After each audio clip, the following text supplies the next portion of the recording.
Press, संस्कृति एवं राष्ट्रवाद। प्रश्न उत्तर। पहला प्रश्न है, महात्मा गांधी ने किस पत्र का संपादन किया था? तो यंग इंडिया नामक पत्र का उन्होंने संपादन किया था। दूसरा प्रश्न है, किस पत्र ने रातों रात वर्नक्यूलर प्रेस एक्ट से बचने के लिए अपनी भाषा बदल दी थी? तो हिंदुस्तान रिक्यू। तीसरा प्रश्न है, 13वीं सदी में किसने ब्लॉक प्रिंटिंग के नमूने यूरोप से पहुंचाए? तो मार्को पोलो ने ऐसा किया था। चौथा प्रश्न है, गुटेनबर्ग का जन्म किस देश में हुआ था? तो वह उनका जो जन्म था वह जर्मनी में हुआ था। पांचवा प्रश्न है, गुटेनबर्ग ने सर्वप्रथम किस पुस्तक की छपाई की थी? तो उन्होंने बाइबल पुस्तक की छपाई की थी। छठा प्रश्न है, इंग्लैंड में मुद्रणता को पहुंचाने वाले कौन थे? तो वे थे कैस्टन जो थे, जिसको कॉस्टन भी बोला जाता है, वही थे।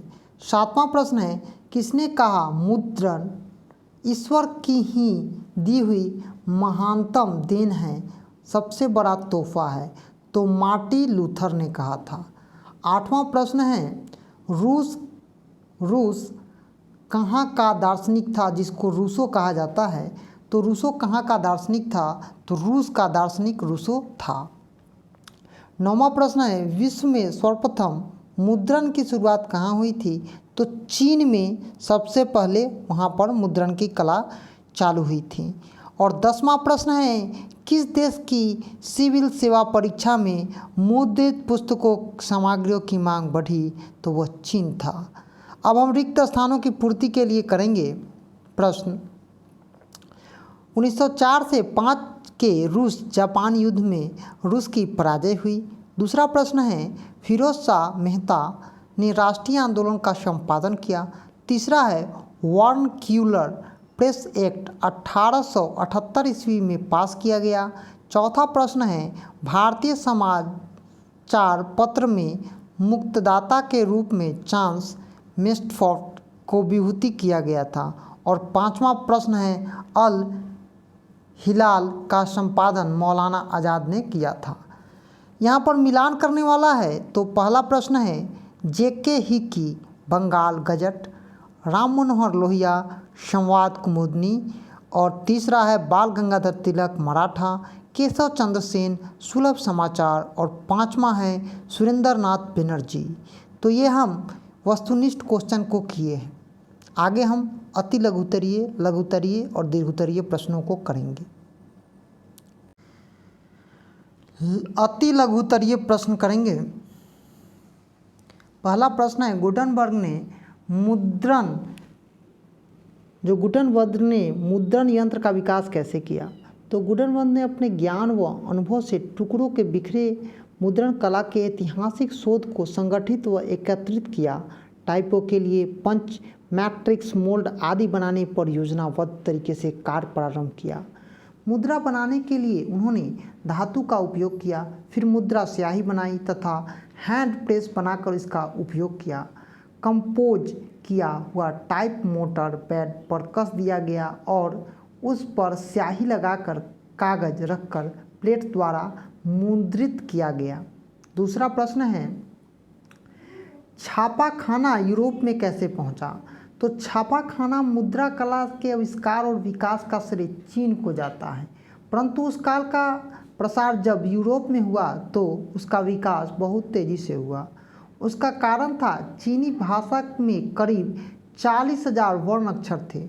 सभी वर्गों को ब्लॉक बनाकर उपयोग करना कठिन कार्य था। यह मुद्रित कला समरकुंद, पाश्विक, सीरिया मार्ग से रेशम मार्गी व्यापारियों द्वारा यूरोप से प्रपस्त हुआ। सर्वप्रथम रोम में आया, फिर जर्मनी इत्यादि देशों में पहुंचा। तीसरा प्रश्न है, इवक्विजिशन से आप क्या समझते हैं? इसकी ज़रूरत क्यों पड़ी? उत्तर लिखेंगे, ईश्वर द्वारा सृष्टि के बारे में रोम कैथोलिक चर्च की मान्यताओं के विपरीत विचार आने वाले कैथोलिक चर्च क्रुद्ध हो गया तथा कथित धर्म विरोधी विचारों को दबाने की प्रक्रिया को एक्सक्विजेशन कहते हैं, जिसके माध्यम से विरोध विचारधाराओं के प्रकाशकों और पुस्तक विक्रेताओं पर प्रतिबंध लगाकर उनके विचारों को आम जनता में फैलने से रोका था। चौथा प्रश्न है, पांडुलिपि क्या है, इसका क्या उपयोग है? उत्तर लिखेंगे, हाथ से लिखी हुई लिपि या वाक्यों को जो पत्र चिन्ह द्वारा होते हैं उन्हें पांडुलिपि कहते हैं। छापाखाना के आविष्कार से पहले भारत में इसकी पुरानी व समृद्ध परंपरा थी। पांडुलिपि काफ़ी महंगा और नाजुक होती थी। इसकी लिखावट भी कठिन होती और बहुत ज़्यादा प्रचुर मात्रा में उपलब्ध भी नहीं होता था। कारण था यह आम जनता की पहुंच से बाहर होता था। पांचवा प्रश्न है, लॉर्ड लिटन ने राष्ट्रीय आंदोलन को गतिमान बनाया कैसे? उत्तर लिखेंगे, 1878 में लॉर्ड लिटन ने देसी भाषा समाचार पत्र अधिनियम प्रेस एक्ट लागू किया, जिसे हम वर्नक्यूलर एक्ट भी कहा जाता है। इस अधिनियम के अनुसार समाचार पत्रों को और अधिक नियंत्रित में लाने का प्रयास किया गया। यह अधिनियम देसी भाषा समाचार पत्रों के लिए मुहर बंद करने वाले व भेदभावपूर्ण था। नियंत्रण के वजह इस एक्ट ने राष्ट्रीयता की भावना को जन असंतोष की भावना में गति प्रदान कर दी। अब हम दीर्घोत्तरीय प्रश्न में पहला प्रश्न पढ़ेंगे, मुद्रण क्रांति ने आधुनिक विश्व को कैसे प्रभावित किया? आखिर क्या प्रभाव पड़ा? तो उत्तर लिखेंगे, मुद्रण क्रांति के फलस्वरूप किताबें समाज के सभी वर्गों तक पहुंच गई और पाठकों का एक नया वर्ग पैदा हुआ, क्योंकि साक्षर ही पुस्तकों को पढ़ सकते थे। पढ़ने से पाठकों के अंदर तार्किक जो सोचने की क्षमता थी वह विकसित हो गई। पठन पाठन से विचारों को व्यापक प्रचार प्रसार हुआ और तर्कवाद मानववाद का द्वार खुला। स्थापित विचारों में अहम होने वाले थे, अपने विचारों को फैला करते थे। मुद्रण से नए बौद्धिक वातावरण का निर्माण हुआ व धर्म सुधार आंदोलन के एक नए विचारों को फैलाने की बड़ी तेज़ी से आम लोगों तक पहुंचा दिया। अब गांव में गरीबी भी, सस्ते लोग भी अब क्या करते थे, किताब, कॉमिक्स, पंचांग, इतिहास आदि की किताबों को पढ़ते थे। उस समय न्यूटन, टॉमस एस्पेन, वोल्टेज आदि की पुस्तकें भारी संख्या में पढ़ी जाने लगी। इस तरह हम कह सकते हैं मुद्रण क्रांति ने आधुनिक विश्व को केवल प्रभावित ही नहीं किया अपितु बदल भी दिया, और आज भी हम लोग बहुत सारे क्रांति का भाग बन रहे हैं। दूसरा प्रश्न है, 19वीं सदी में भारत में प्रेस के विकास को रेखांकित करना है। उत्तर लिखेंगे, 19वीं सदी में प्रेस के विकास के परिणाम स्वरूप भारत में समाचार पत्रों का उदय हुआ। यह न सिर्फ विचारों की तेजी से फैलने वाला अनिवार्य सामाजिक संस्था बन गया, बल्कि ब्रिटेन सरकार के विरुद्ध सामाजिक भारतीयताओं के भावनाओं को एक रूप देने की नीति व शोषण के विरुद्ध जागृति लाने व देश प्रेम की भावना जागृत कर राष्ट्र निर्माण में महत्वपूर्ण भूमिका का निर्वहन किया। 19वीं सदी में सर्वप्रथम साप्ताहिकी बंगाल गजट गंगाधर भट्ट द्वारा प्रकाशित 1921 में बंगाल में संवाद कुमुदनी फारसी में मिर्तुल अखबार का प्रकाशन किया गया। 19वीं सदी में अंग्रेजों द्वारा संपादित कई समाचार पत्र थे, जैसे times of India, statesman, Englishman, 5 million इत्यादि।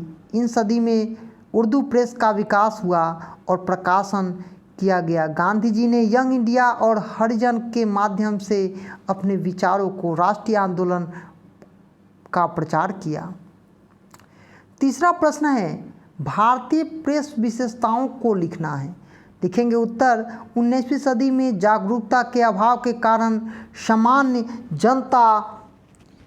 जनता पर कोई विशेष प्रभाव नहीं होना निर्णय था।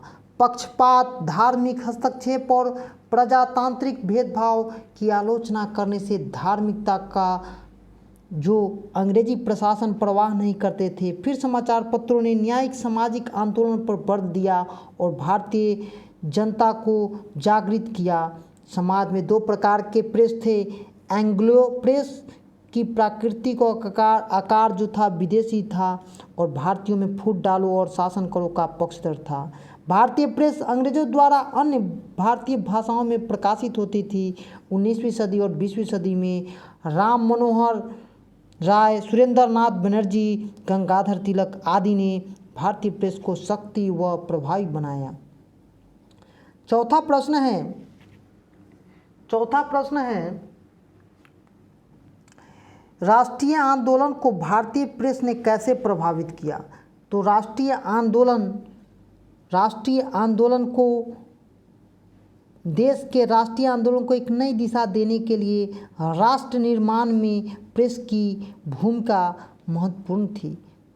इससे सरकार की नीतियों की समीक्षा, जनता का निर्णय लोकतांत्रिक तरीके से उसके विरोध का मार्ग प्रशस्त किया। संपूर्ण देश में लोगों के बीच सामाजिक कुरीतियों को करने के लिए राजनीतिक सामाजिक एकता स्थापित करने का कार्य किया।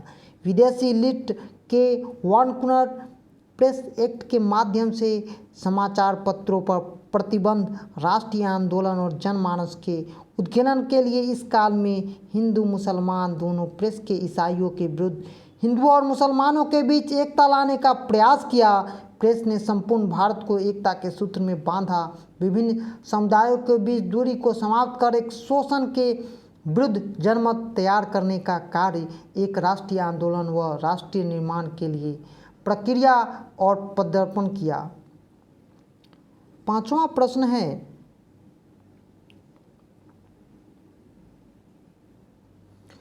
मुद्रण यंत्र का विकास यात्रा के रेखाकृत करना है, आधुनिक स्वरूप कैसा है। तो लिखेंगे आवश्यकता ही आविष्कार की जननी है, अतः सूचना की आवश्यकता ही आविष्कार ज्ञान जनता को प्रेरित करता है। हालांकि यह आविष्कार कोई अचानक या एक दिन की घटना नहीं है, बल्कि सदियों का अनवरत प्रयास की कहानी है। सर्वप्रथम ब्लॉक प्रिंटिंग का ज्ञान हुआ, जो कि 1005 ईस्वी में कपास और मलमल की पट्टियों में कागज बनाना गया।